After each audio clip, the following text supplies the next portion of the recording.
Ready to hit the pause button on your parenting fails? Ready to feel better about your parenting? Welcome to Parenting Pause, the podcast, where all of you is welcome. Enjoy our new format, offering you weekly inspirations to support you in being the parent you want to be. I'm Leslie Potter, the founder of the Pure Joy Way, a mother, a parent coach, and a fellow traveler on this journey to wake up in our parenting. And I believe together we can make this a better world for ourselves and our kiddos. Hello, lovies. I want to touch on honoring the child inside of ourselves, as well as honoring the child that we have. I often think that as parents, we have this fantasy of, again, how we're going to be or how our children are going to be. And therefore, we build up these big expectations. And it's really hard, especially, I know for myself, when I read all these books about honoring the child, I wasn't actually able to do that. And that was so incredibly painful because more than honoring the child, I felt like I was criticizing the child. I kept seeing the negative. I couldn't see in her, what I wanted her to be. So if she wouldn't share with her friends, then I would see her as selfish and rude.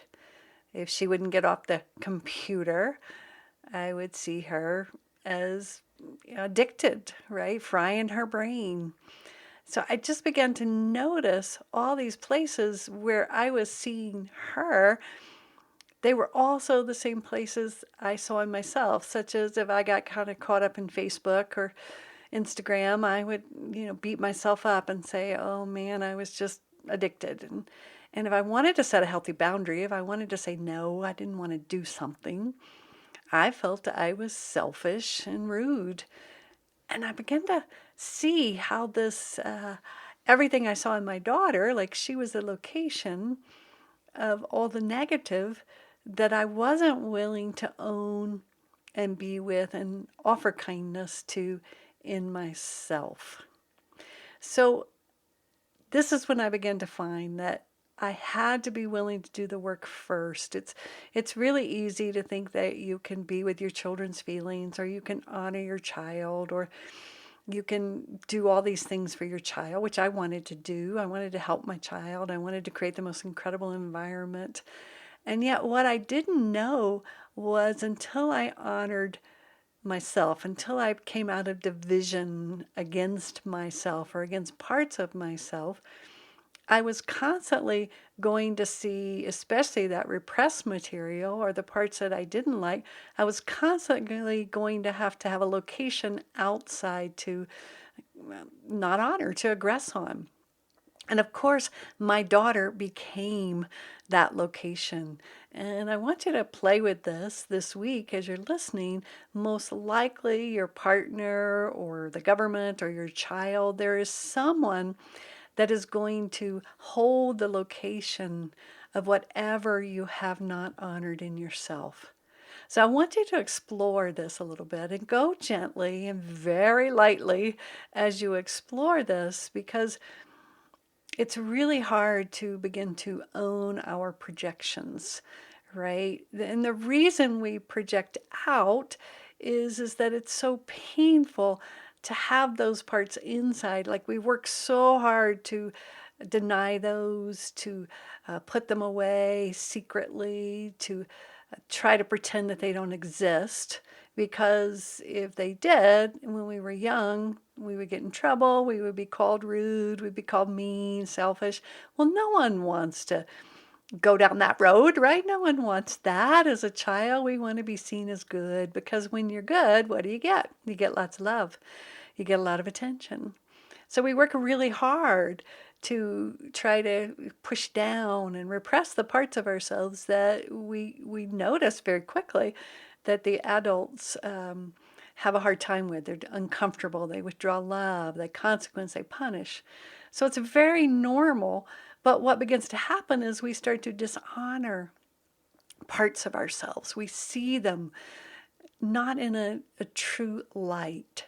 And so, therefore, when we see those in our children and they become the location of those repressed parts, we don't have a real strong chance, or at least I didn't have a real strong chance, to see my daughter for who she truly was, because she became that projection screen or the location for all those parts that I didn't love in myself.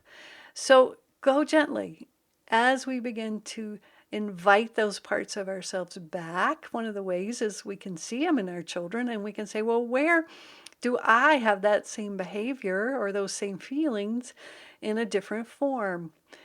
It's not going to look like our children's because we're more adult now, even though, as we talked about in our last podcast, we get a little sneaky, right? But we do have all of the things that we see outside. We have them inside, and we divide against ourselves and become very, very self-aggressive.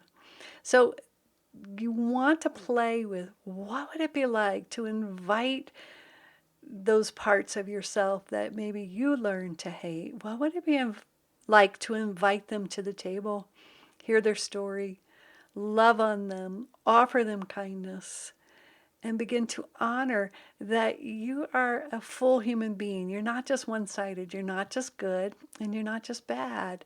You've got both. You've got the fullness, the positive and the negative. So see what happens as you begin to honor, especially little parts of yourself. I had to really work to honor my feelings of selfishness that I had been told as a child. I was selfish to try to control my behavior.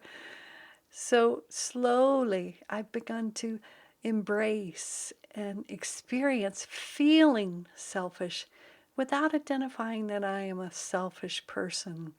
So therefore I can honor all the feelings that arise. All right, lovies.